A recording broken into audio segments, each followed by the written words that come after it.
ચોરીની તો મુંબઈથી કોપર સ્ક્રેપ ભરીને અમદાવાદ આવવા નીકળેલો આઈસર ટેમ્પો અમદાવાદ પહોંચે એ પહેલા કોસંબા પોલીસની હદમાં નેશનલ હાઈવે 48 પરથી કિંમતી કોપર સ્ક્રેપ સગેવગે થઈ ગયો. સાથે ટેમ્પાનો ચાલક પણ ગાયબ થઈ ગયો હતો. અંદાજે 75,61,000નો મુદ્દામાલ સગેવગે થઈ જતા જિલ્લા પોલીસ દોડતી થઈ હતી. જુઓ અમારો વિશેષ અહેવાલ. ભંગાણિયાઓને ખેલ ખુલ્લો પાડતી જિલ્લા પોલીસ.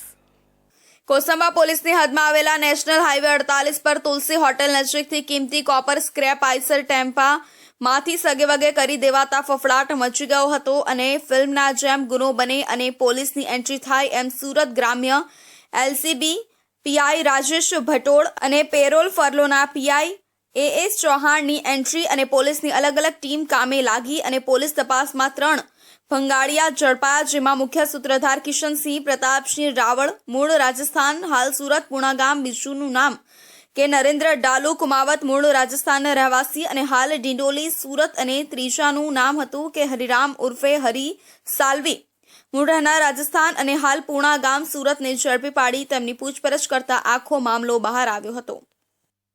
12 तारीख को महाराष्ट्र का पालघर डिस्ट्रिक्ट से नियति कंपनी से एक ट्रक कॉपर स्क्रैप लेके अहमदाबाद जाने वाले था. उस ट्रक में कॉपर स्क्रैप था जिसका कीमत था 75 लाख रुपीस और वजन था 10,000 किलोग्राम्स. लेकिन ये गाड़ी अहमदाबाद नहीं पहुंचा. रास्ते में ये कॉपर स्क्रैप का चोरी हुआ और 16 तारीख को हमें फरियाद मिला. तुरंत हमने गुना दाखिल किया और आईजी सर और डीआईजी सर के सूचना में हम अलग अलग टीम बनाया और ये केस क्रैक करने के लिए शुरू किया. उसी दिन हमें होटल तुलसी के सामने काली ट्रक मिला और human intelligence and technical intelligence के बातमी से एलसीबी टीम ने अभी तक 3 अक्यूज को पकड़ लिया, जिनका नाम है किशन सिंह रावत, हरिराम सालवी और नरेंद्र कुमावत. और अभी मुद्दामाल भी रिकवर हुआ है. अभी तक रिकवर हुआ मुद्दामाल का कीमत है 45 लाख रुपीस 50,000. उसमें 35 लाख रुपीस का वर्थ कॉपर स्क्रैप है और उसके अलावा 10,50,000 कैश भी मिला है. बाकी मुद्दामाल रिकवर करने के लिए इन्वेस्टिगेशन चल रहा है.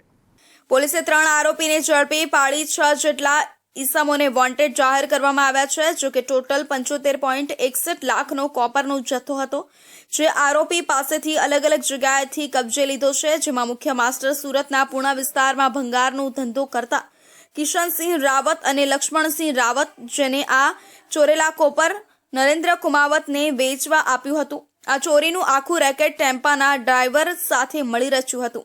નરેન્દ્ર કુમાવતે આ કોપરનો જથ્થો અનિલ પ્રજાપતિ અને દેવીલાલ પ્રજાપતિને સોંપ્યો હતો. ત્યારબાદ પોલીસે ઉધના વિસ્તારમાં આવેલા ગોડાઉનમાં રેડ કરતા 4,600 કિલો કોપર સ્ક્રેપ મળી આવ્યો હતો, જેની કિંમત 34.73 લાખ થાય છે, જે મુદ્દામાલ કબજે કર્યો હતો. અને આ સિવાય જે સ્ક્રેપ વેચ્યો એના 10 થી 50,000 રોકડા તથા આરોપી કિશનસિંહ પાસેથી પોલીસે કબજે કર્યા હતા. અને હાલ પોલીસે 45,45,000નો મુદ્દામાલ કબજે કરી વધુ તપાસ હાથ ધરી છે.